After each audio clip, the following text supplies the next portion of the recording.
Globalisasi membuat jarak semakin tidak berarti. Nah, padahal ya tanggung jawab pemimpin itu kan luar biasa dahsyatnya di akhirat. Bahkan ketika ada satu rakyat yang sengsara, ini Allah meminta pertanggungjawaban pemimpinnya. Waduh. Subhanallah. Mengapa dia masih bisa tidur nyenyak dan makan kenyang, sementara ada rakyatnya yang mati kelaparan gitu. Lintas budaya semakin mudah diakses tanpa bisa dibendung lagi dan berakibat norma-norma dan moralitas semakin terkontaminasi. Atau juga nggak sedikit ya remaja yang akhirnya berpacaran gara-gara terinspirasi oleh tayangan-tayangan sinetron atau acara itu tuh yang suka ada pernyataan-pernyataan cinta di televisi reality show itu ya? Iya, yang reality show kayak gitu ya, yang balik lagi mau pacar lama segala macam itu terdorong untuk pacaran. Nah ini menggeser perilaku jadi negatif. Dan hanya iman yang sanggup membentengi diri. Pendengar yang budiman, angin sejuk kembali berhembus dengan hadirnya Voice of Islam. Kemudian juga bagaimana kita melihat Islam itu sangat mendorong laki-laki perempuan untuk fastabiqul khairat, ya, berlomba-lomba dalam melakukan kebaikan gitu ya. Dan juga kita juga melihat bahwa betapa muslimah ya sahabiyah dulu itu berkontribusi besar dalam perjuangan Islam. Media Islamnet dan radio kesayangan Anda menghadirkan Voice of Islam. Voice of Islam. Voice of Islam.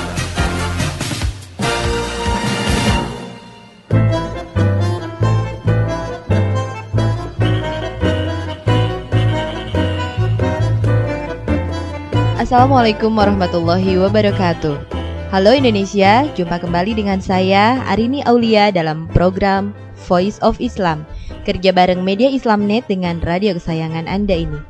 Dan seperti biasa, selama 30 menit ke depan, Voice of Islam akan menemani ruang dengar Anda dalam rubrik konsultasi surat. Pendengar yang budiman di seluruh tanah air, seperti biasa juga telah hadir di tengah-tengah kita Ustazah Insinyur Latifah Musa. Beliau adalah konsultan klinik anak muda untuk pergaulan Islami.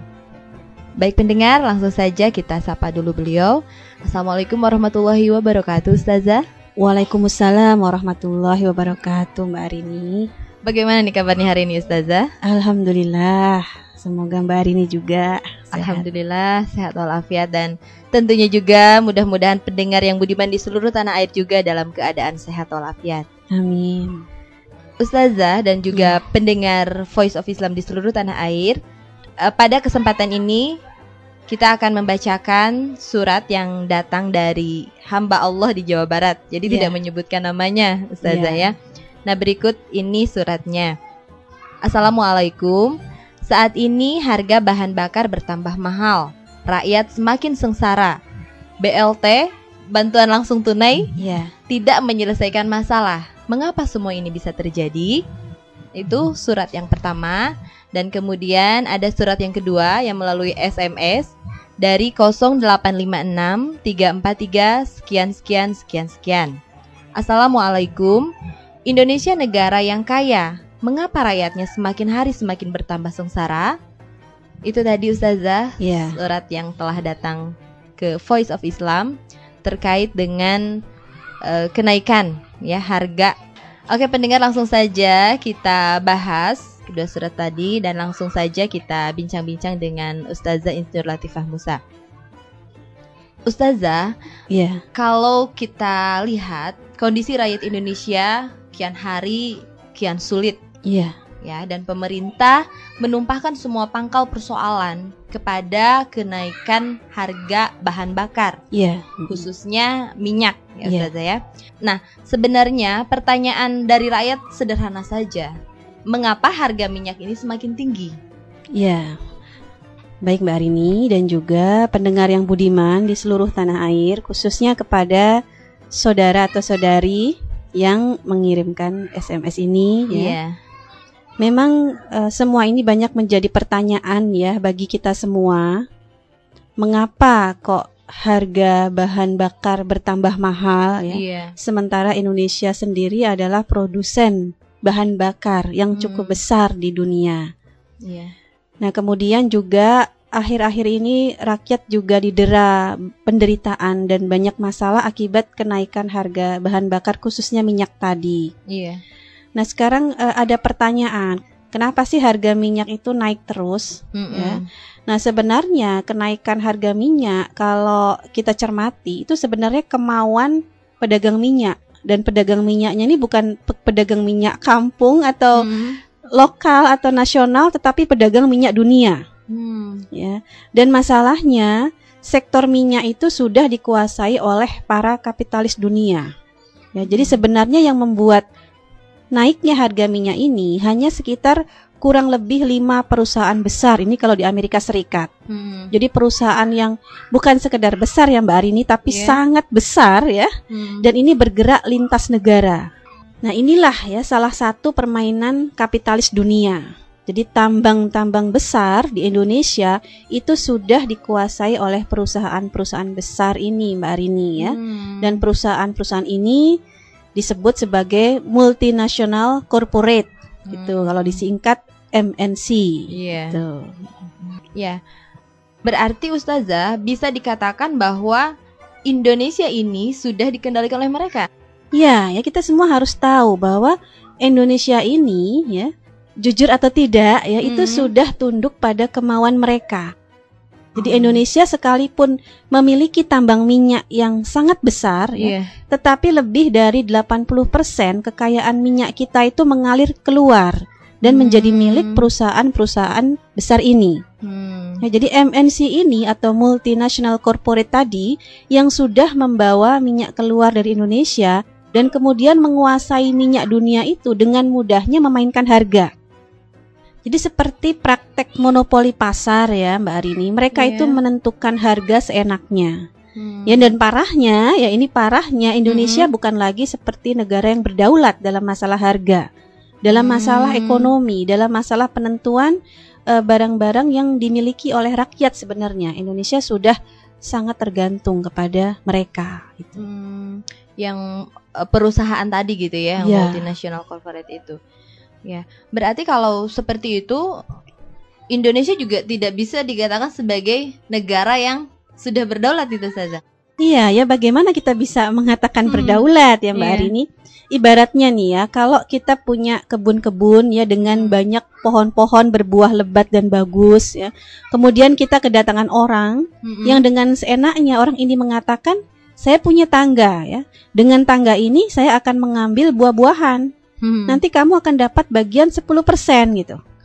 Nah, kalau kita itu semua tahu ya, semuanya sadar, kan jelas pasti akan menolak. Masa kita cuma dikasih 10% gitu. Nah, tapi masalahnya orang tersebut ya secara diam-diam menemui pemimpin kebun ya dan membujuk mereka untuk setuju dengan tawarannya yang bisa dibilang jahat itu. Ya. Kita dulu mungkin pernah punya pemimpin yang menolak ya. Nah, tetapi kemudian dengan makar jahat orang-orang asing tersebut, pemimpin tersebut digulingkan. Nah, kemudian pemimpin pengganti, pemimpin kebun yaitu kemudian mengatakan, boleh saja dia diambil, tapi saya dapat persekotnya dong gitu. Ya, dia bilang begitu. Nah, demikian ya, akhirnya dengan mudah orang-orang asing itu membawa tangga, kemudian mengambil buah-buahan tersebut. Selanjutnya diberikan 10% pada kita melalui pemimpin tadi yang dia juga dapat persekotnya. Ya, kemudian dia pergi, dibawanya pergi semua buah-buahan tadi. Ya. Di kalangan kita ada orang-orang yang sadar dan pintar yang protes. Loh, mereka itu jahat. Masa hak rakyat kita diambil? Kenapa kita nggak membuat tangga sendiri ya? Toh kita punya orang-orang yang pintar yang bisa membuat tangga. Dan kita juga punya bahan-bahan atau modal untuk membuat tangga. Nah ya, nah ketika tamu orang asing perampok tadi itu mengetahui ada yang bicara demikian ya, kemudian dia membuat perjanjian lagi dengan siapapun yang kemudian menjadi pemimpin kebun ini ya, bahwa kita tidak boleh membuat tangga. Jadi perjanjiannya, siapapun orang yang ada di kebun ini tidak boleh membuat tangga sekalipun dia punya ilmu dan dia bisa membuat tangga. Ya. Nah, selanjutnya orang-orang pintar di kebun itu tidak ada yang berani membuat tangga. Ya, karena pemimpin-pemimpin kebun sudah menggadaikan harga diri dan keberaniannya ya. Bahkan membukakan pintu bagi tamu perampok itu ya untuk menjual buah-buahan tadi di kebun kita sendiri gitu. Yang buahnya itu sebenarnya buah milik kita sendiri. Iya, dan jahatnya mereka seenaknya memainkan harga dan sekarang menjual dengan harga yang sangat tinggi gitu. Ya, nah, itulah ya Mbak Arini dan pendengar yang budiman, pengandaian kebun-kebun subur sebagai Indonesia ya. Kemudian tamu perampok tadi adalah multinational corporate ya, MNC, dan para pemimpin kebun adalah orang-orang yang pernah menandatangani kebijakan-kebijakan menyerahkan kekayaan negeri ini kepada perusahaan-perusahaan besar tersebut. Ya, dan orang-orang pintar yang sebenarnya bisa membuat tangga adalah para intelektual dan cendekiawan di negeri ini. Ya, itu gambarannya ya kalau kita membicarakan Indonesia. Iya. Nauzubillah ya Ustaz ya Allah. Berarti kita sudah harta kita diambil. Iya. Terus juga kita hanya menerima dengan harta tersebut dengan harga yang tinggi gitu ya. Iya, membeli, bukan menerima. Iya, membeli harta tersebut. Sudahlah dirampok, kemudian kita harus membeli hasil rampokan itu tersebut, ya, gitu ya. begitu. Ya. Kemudian Ustazah, bagaimana nih kita bisa memastikan bahwa yang tadi gitu yang dikatakan perampok itu ya, bisa memastikan bahwa yang memainkan harga tadi, harga minyak terutama ini adalah multinasional corporate tadi atau MNC tadi.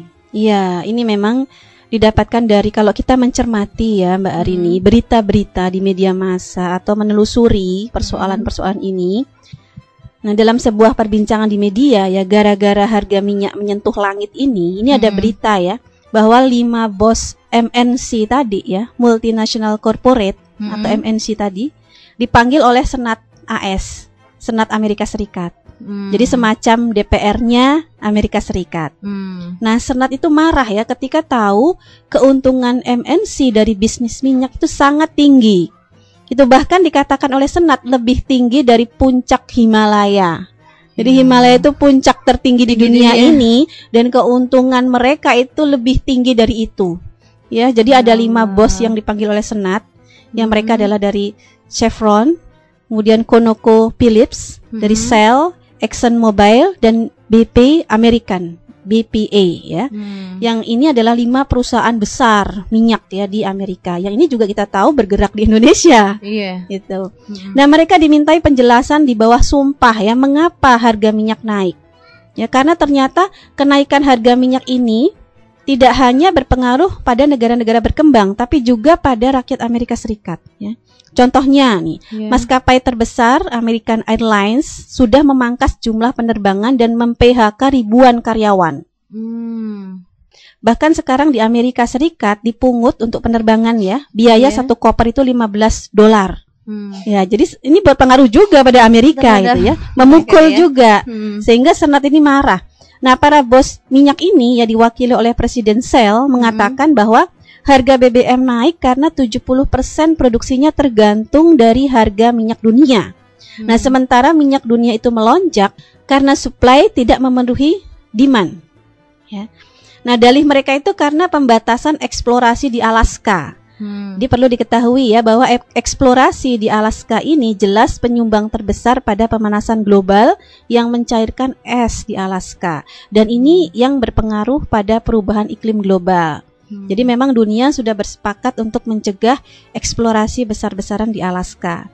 Nah, jadi saat itu Senat Amerika Serikat marah besar ya. Mereka tidak percaya.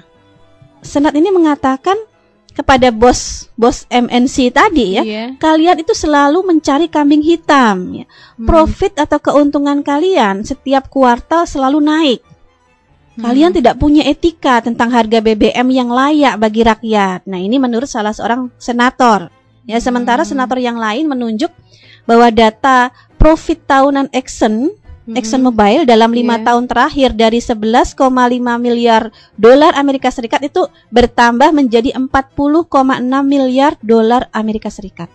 Ya, jadi sebenarnya keuntungan itu memang sangat tinggi, dan bahkan hampir tidak realistis kita melihatnya. Iya. Ya, tega gitu ya. Jadi ini adalah salah satu bukti bahwa kapitalisme itu memang benar-benar jahat, Mbak Arini. Jadi benar-benar dikatakan the satanic ideology gitu.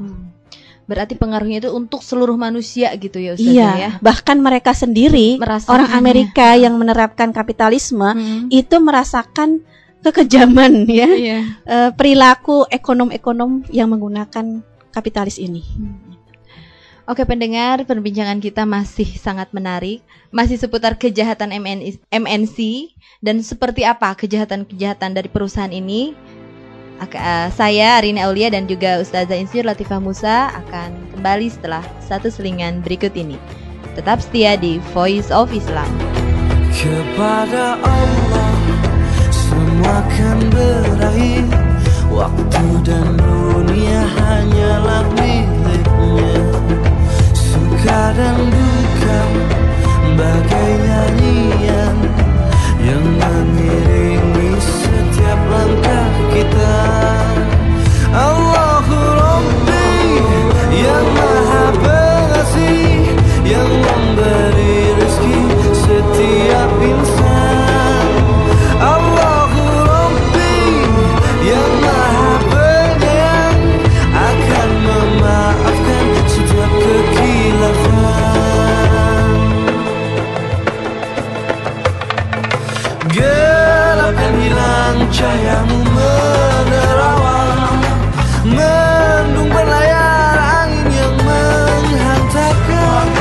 Semua karena kehendak saya, semua karena kasih dan sayangnya, semua karena rahmatnya.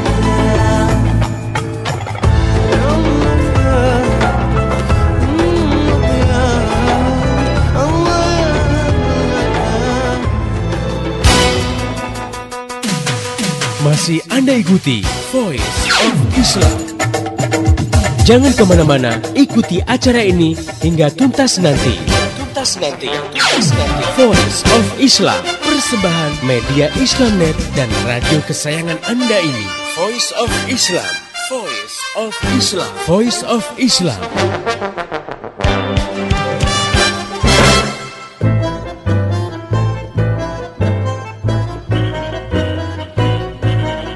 Masih di Voice of Islam, kerja bareng media Islamnet dengan radio kesayangan Anda ini. Dan tentunya masih bersama saya, Arini Aulia dan juga Ustazah Insinyur Latifah Musa. Dan sekarang kita sedang berada dalam rubrik konsultasi surat dan masih membahas mengenai kejahatan multinasional corporate atau MNC. Oke pendengar, langsung saja kita lanjutkan kembali bincang-bincang kita dengan Ustazah Insinyur Latifah Musa.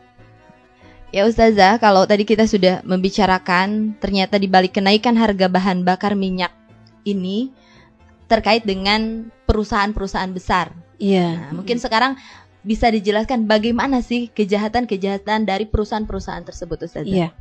Saya ingin menekankan bahwa kejahatan perusahaan ini itu adalah karena mereka mengemban ideologi kapitalisme. Jadi karena kejahatan ideologi kapitalisme itu sendiri.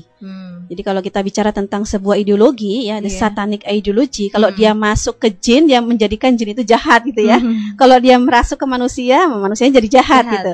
Jadi memang yang kita harus waspadai adalah ideologinya ya. Jadi jelas karena memang ideologi kapitalisme ini yang menggerakkan mereka ya, perusahaan-perusahaan besar ini. Dan kalau sudah diemban, maka kapitalis ini menjadi sangat tidak peduli dengan manusia yang lain. Ya, bahkan terhadap rakyatnya sendiri juga tidak peduli gitu. Ya, contohnya ya, kan alasan mereka menaikkan harga kan karena eksplorasi di Alaska dihentikan. Ya, padahal eksplorasi di Alaska itu sudah menyengsarakan dunia dengan pemanasan globalnya ya. Dan mereka tidak merasa bersalah ya, walau sudah membuat es di kutub mencair itu. Nah, setelah ada larangan mengeksplorasi minyak di Alaska untuk kepentingan manusia, ya, mereka menjadikan pelarangan ini sebagai kambing hitam untuk menaikkan harga minyak. Jadi sebagai kompensasi tidak bisa beroperasi di Alaska. Itu sebenarnya alasan ya. Seperti misalnya nih, kalau dalam pengandaian saya ada seorang penjahat misalnya yang mau melubangi kapal ya, yang akan menenggelamkan seluruh penumpang termasuk dirinya sendiri. Kemudian dia mengatakan bahwa saya akan berhenti merusak kapal ini kalau kalian seluruh penumpang membayar uang kompensasi kepada saya. Nah, ya bagaimana kita menyebut orang ini kalau bukan manusia setan gitu ya? Karena dia jelas akan menghancurkan seluruh manusia. Dan itu yang terjadi pada MNC. Jadi seluruh rakyat di dunia harus membayar kompensasi agar mereka tidak merusak Alaska. Itu kambing hitam sebenarnya. Sebab minyak di Alaska itu tidak sebanyak di Timur Tengah dan juga tidak sebanyak Indonesia. Iya. Jadi prinsip kapitalis adalah mencari keuntungan yang sebesar-besarnya. Bahkan setiap waktu keuntungan itu harus bertambah. Kalau keuntungan tetap ya, padahal masih untung dan untungnya sudah besar, mereka sebut rugi. Gitu. Nah, sehingga wajar ya kalau semakin lama perusahaan-perusahaan ini semakin kaya, semakin besar, sementara rakyat semakin menderita. Seperti layaknya para budak gitu gambarannya. Ya Allah. Ya. Kalau tadi dijelaskan bahwa dengan kondisi ini para senat di AS itu marah gitu ya kondisinya. Nah, apakah berarti ini menunjukkan bahwa para pemimpin AS ini lebih baik karena mereka melindungi kepentingan rakyat gitu ya? Apakah ini juga menunjukkan keberkahan dari demokrasi mungkin yang merupakan turunan dari ideologi kapitalis tadi, Ustazah? Jadi seolah-olah gambarannya bahwa Senat Amerika Serikat itu lebih baik gitu ya. Jadi daripada para pemimpin di negeri-negeri Muslim, termasuk di Indonesia. Yang ini harus kita cermati ya Mbak Arini. Pertama, bahwa penentu kebijakan di Amerika Serikat itu adalah presiden. Dan siapa presidennya ini tergantung dari para MNC ini, dari multinational corporate tadi. Ya. Kedua, ya, kalaupun Senat Amerika Serikat itu berpihak pada rakyat, itu mereka sanggup menghancurkan Indonesia demi rakyat Amerika Serikat. Jadi mau Indonesia hancur tuh nggak peduli, mau rakyat Indonesia itu mati kelaparan tuh nggak peduli, karena mereka pertanggungjawabannya hanya kepada rakyat Amerika Serikat sendiri. Nah, ini perlu diperhatikan bahwa kebijakan-kebijakan Indonesia yang tidak sesuai dengan keinginan Amerika ya, contohnya seperti ketika digulirkan undang-undang anti pornografi dan porno aksi, ya maka ada utusan Senat yang datang untuk protes ke DPR. Padahal kita merasakan bahwa undang-undang anti pornografi porno aksi itu untuk kepentingan bangsa kita sendiri. Tetapi karena itu menyangkut juga kepentingan Amerika yang mereka juga menjual produk-produk yang terkait dengan pornografi porno aksi ke Indonesia, maka mereka berusaha untuk menggagalkan bergulirnya undang-undang tadi. Gitu ya. Kemudian yang ketiga ya, semarah apapun Senat Amerika itu tidak bisa mengatur MNC. Ya, jadi ada orang-orang di belakang MNC yang bisa mengendalikan seluruh negara di dunia, termasuk Amerika Serikat sendiri. Jadi sebenarnya apa yang terjadi pada Senat itu tidak berpengaruh gitu, tidak terlalu penting gitu, ya, karena MNC lebih berkuasa gitu. Nah, kemudian yang keempat, nah ini Mbak Arini ya, demokrasi itu sebenarnya hanya memelihara kepentingan para kapitalis. Nah, yang dilakukan oleh Senat Amerika itu hanyalah menetapkan pajak bagi perusahaan-perusahaan besar tersebut, agar ada yang masuk ke kantong negara dan kemudian ada subsidi ya bagi rakyat kecil dan negara APBN-nya berjalan ya. Nah, tetapi harga minyak itu tetap naik. Ya, yang penting kan yang pajak yang naik, tapi harga minyak juga naik dan kemudian dunia menderita gitu. Dan akhirnya juga kalaupun hanya sekedar ditetapkan pajak, ya MNC tetap terjaga kepentingannya, bahkan bertambah terus kekayaannya. Ya, bahkan bisa jadi begini Mbak Arini, ketika MNC itu membayar pajak sesuai keinginan Senat, ya, maka apa sulitnya bagi MNC untuk meminta orang-orang Senat ke Indonesia untuk menggolkan kepentingan mereka? Jadi semakin mudah ya, kan ibaratnya seperti mereka menggaji Senat jadinya. Dan sebagaimana juga ini pernah terjadi ya, mereka mengutus Presiden Bush atau Condoleezza Rice ya untuk datang ke Indonesia. Ya, untuk menekan pemimpin-pemimpin Indonesia ketika ada kerusuhan di Freeport, atau supaya ExxonMobil bisa mendapatkan blok cepu. Itu juga terjadi. Dan itu juga tekanan perusahaan besar ini karena mereka sudah menggaji presiden dan mereka sudah menggaji para menteri dan juga mereka sudah membayari Senat gitu.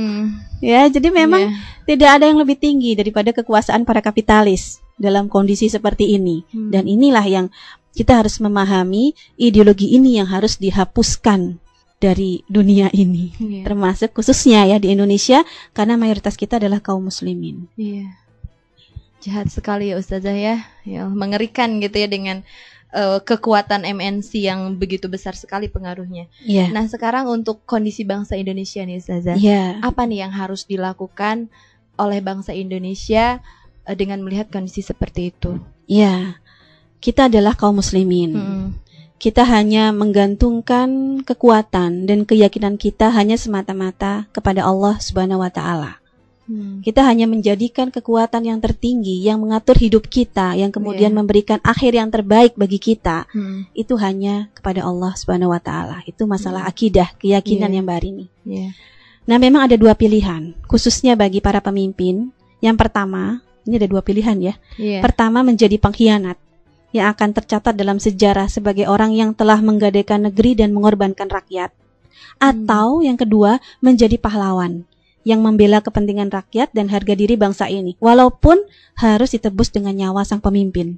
Jadi kan pilihannya hanya dua, mau jadi pengkhianat atau menjadi pahlawan gitu. Ya, kemudian bagi seluruh umat Islam sebagai mayoritas komponen bangsa yang terbesar ya, ini memang ada tiga pilihan. Yang pertama, menjadi muslim sejati yang mengamalkan Islam, termasuk menyelamatkan bangsa ini dari kehancuran sebagaimana tuntunan Islam, sehingga berusaha menasihati pemimpin agar mereka mau menerima Islam dan kemudian menjadikan kita selalu menyampaikan Islam ke masyarakat agar masyarakat kuat untuk memperjuangkannya ya. Jadi kuat untuk melaksanakan dan memperjuangkannya. Kemudian yang kedua, kita juga bisa memilih diam menunggu sambil menyaksikan Indonesia ini tenggelam perlahan-lahan ya. Kemudian yang ketiga, ini juga pilihan, kita bisa menjadi pengkhianat dengan terus membela kepentingan Amerika Serikat dan mencegah orang-orang yang berjuang menyelamatkan negeri ini.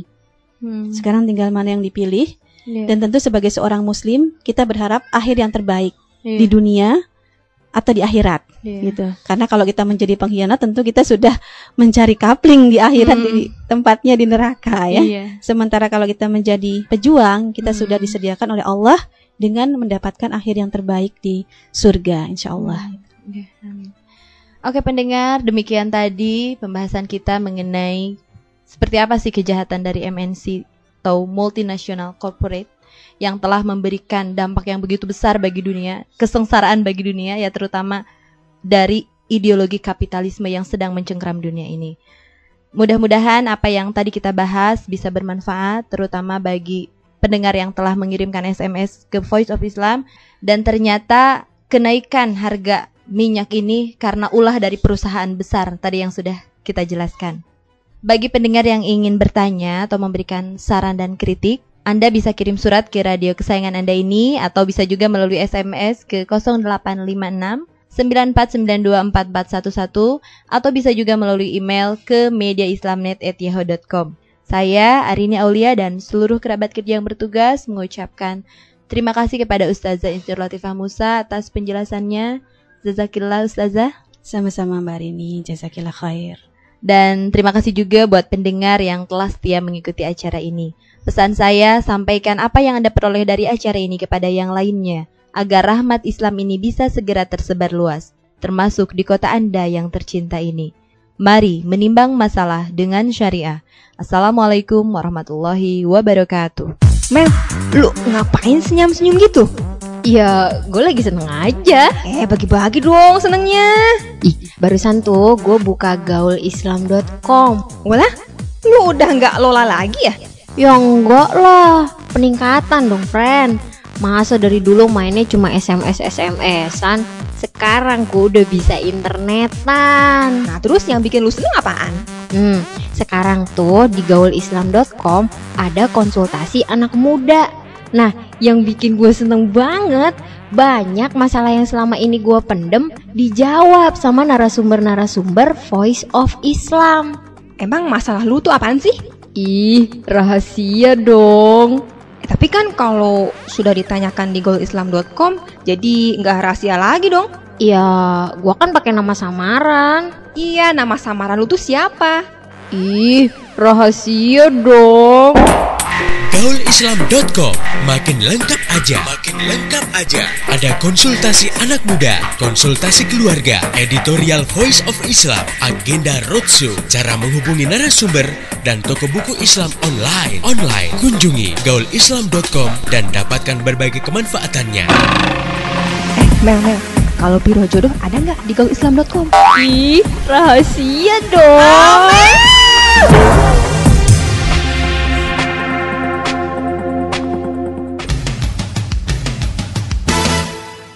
Demikian tadi Voice of Islam. Semoga hikmah yang terkandung bermanfaat untuk kita semua. Amin, amin, amin. Ya Robbal Alamin. Kembali bisa Anda dengarkan Voice of Islam. Menghadirkan topik-topik seputar kehidupan kita esok hari di waktu dan gelombang yang sama.